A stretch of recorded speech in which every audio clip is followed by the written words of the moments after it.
Bienvenido a la 39ª parte del curso de programación Python desde cero. En este video aprenderás a utilizar e implementar el ciclo o bucle for. En Python, el ciclo o bucle for es una estructura de control que nos permite repetir un bloque de instrucciones, también conocidas como sentencias, cierta cantidad de veces. La sintaxis del ciclo o bucle for es la siguiente. En primer lugar, necesitamos colocar la palabra reservada for, completamente en minúsculas, seguida de una variable.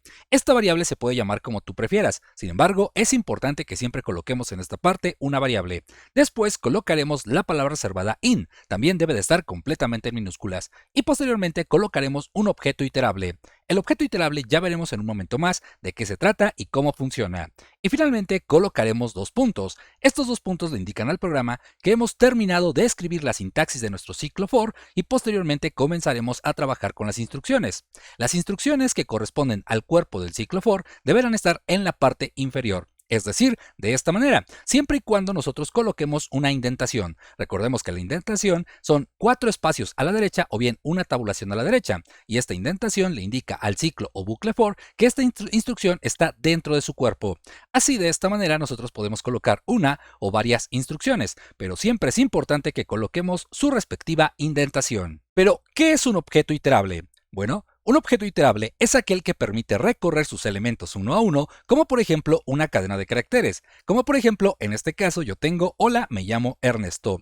En este caso, esta cadena de caracteres es un objeto iterable, porque con ayuda de un índice yo puedo recorrer uno a uno todos sus elementos, es decir, carácter por carácter. Entonces, cada vez que yo tenga un objeto el cual yo pueda recorrer cada uno de sus elementos con ayuda de un índice, quiere decir que es un objeto iterable. Para comprender de manera correcta cómo se comporta e implementa el ciclo o bucle for, vamos a simular la ejecución de este pequeño programa, el cual consiste en recorrer una cadena de caracteres y posteriormente imprimir en pantalla carácter por carácter. En este caso, la primera instrucción que encontramos ya la conocemos, la cual consiste en crear una variable que en este caso se llama string, a la cual estoy asignando la cadena de caracteres hola.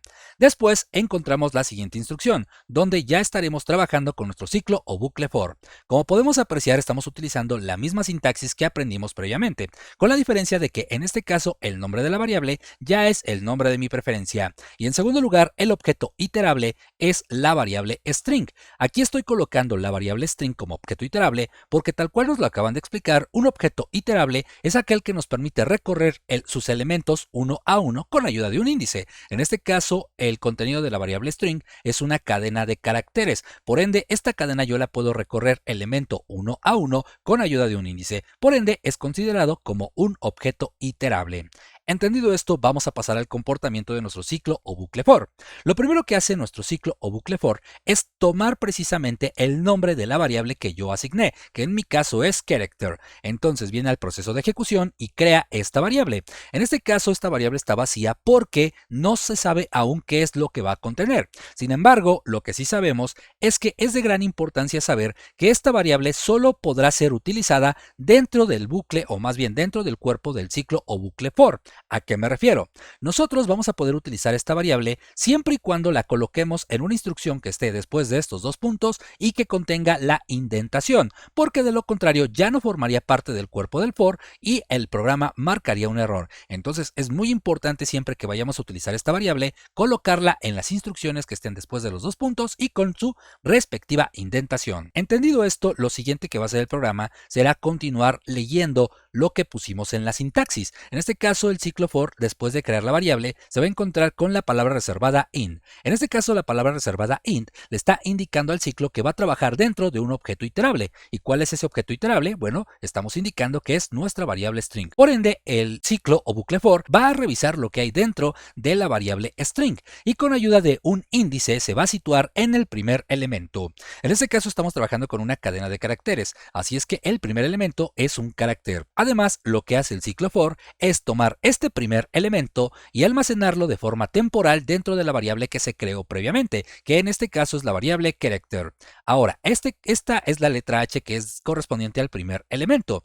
En este caso, nuestro ciclo for ya tiene todo lo que necesita, tanto la variable donde va a almacenar elemento por elemento de acuerdo a su recorrido, y en segundo lugar el objeto iterable, que es el que le va a indicar cuántas iteraciones va a realizar. Por iteraciones nos referimos a las veces que se va a repetir un proceso. proceso, y ese proceso es las veces que vamos a repetir las instrucciones que tenemos dentro del ciclo for.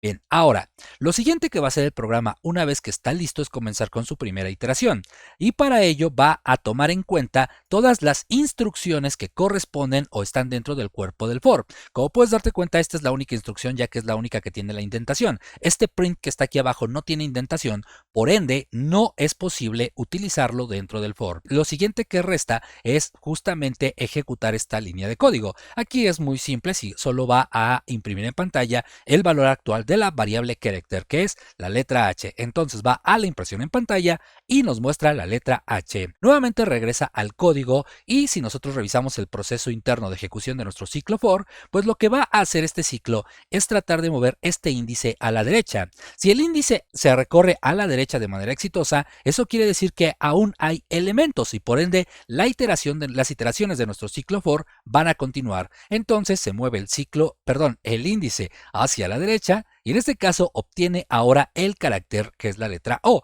Así es que viene a la variable y sustituye la letra que estaba previamente por esta nueva letra O. Ahora regresa al código y nuevamente verifica cuáles son las instrucciones que le corresponden. Aquí nuevamente la instrucción que tenemos es imprimir en pantalla el valor de la variable character. Entonces lo imprime en pantalla. Regresa nuevamente al código para ser más específico en el proceso de ejecución y nuevamente intenta recorrer el índice hacia la derecha. En este caso nuevamente tiene éxito, así es que otra vez actualiza el valor de la variable character y nuevamente regresa al código para verificar cuáles son las instrucciones que están dentro de su cuerpo. En este caso la instrucción es exactamente la misma, así que va a la impresión en pantalla para mostrar el contenido de la variable character, que es la letra L. Nuevamente hace otra iteración, es decir, regresa al código y va a intentar nuevamente mover el índice hacia la derecha. En este caso nuevamente tiene índice, así es que toma el carácter que es la letra A y sustituye el valor de la variable character. Regresa al código para ejecutar las instrucciones que están dentro de su cuerpo y en este caso nuevamente es imprimir el contenido de la variable character. Entonces viene a la impresión en pantalla e imprime la letra que corresponde a la variable, o más bien a la letra que está dentro de la variable character. Una vez más regresa al contenido de nuestra variable string y bueno, en este caso lo que va a hacer es tratar de mover nuevamente el índice hacia la derecha. Sin embargo, aquí ya no hay más elementos. Si somos observadores, bueno, nuestra cadena de caracteres solo tiene 4 elementos y bueno, son realmente la cantidad de iteraciones que hicimos. ¿Cómo sabemos cuántas iteraciones hicimos? Bueno, ¿cuántas veces se ejecutó esta línea de código? 4 veces. Entonces tenemos 4 elementos, por ende fueron 4 iteraciones. Y bueno, como no tenemos espacios, ya no tiene hacia dónde más recorrer el índice y por ende, en este caso, el ciclo for dice, oye, ¿sabes qué? Yo ya terminé mi ejecución porque ya no tengo más elementos dentro de la variable string. Entonces, lo que va a hacer el programa es terminar la ejecución del ciclo for y brincarse a la siguiente instrucción, omitiendo por completo la instrucción que está dentro del cuerpo de nuestro for.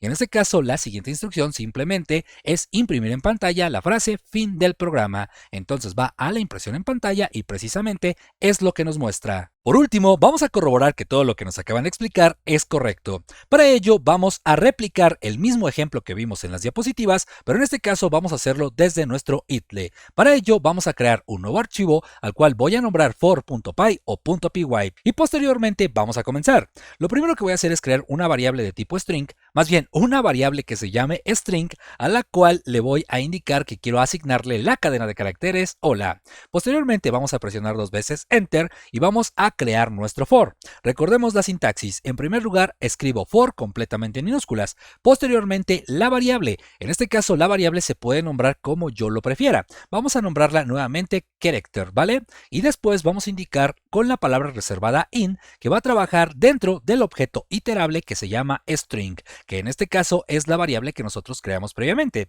Y agregamos 2 puntos para indicar que hemos terminado de escribir la sintaxis de nuestro ciclo for y posteriormente vamos a comenzar con las instrucciones que corresponden al cuerpo de este mismo ciclo. Aquí, como puedes darte cuenta, automáticamente IDLE me ha generado la indentación. De hecho, puedo borrar la indentación, regreso a los 2 puntos, presiono Enter y bueno, automáticamente ITLE interpreta que yo quiero escribir una instrucción para mi ciclo o bucle for. Ahora, lo siguiente que vamos a hacer es crear nuestro print, después un par de paréntesis y dentro de este par de paréntesis vamos a colocar la variable character. Ahora, una vez que hicimos esto, presionamos Enter nuevamente y como puedes darte cuenta, de nuevo ha generado esta tabulación. Sin embargo, yo no la necesito en este momento porque únicamente voy a utilizar un print para mi for. Lo que sí es que voy a utilizar un print fuera de este for para poder escribir lo siguiente. Agregamos un par de comillas y escribimos fin del programa y agregamos un punto. Aquí simplemente voy a generar un enter para que no se vea tan amontonado el código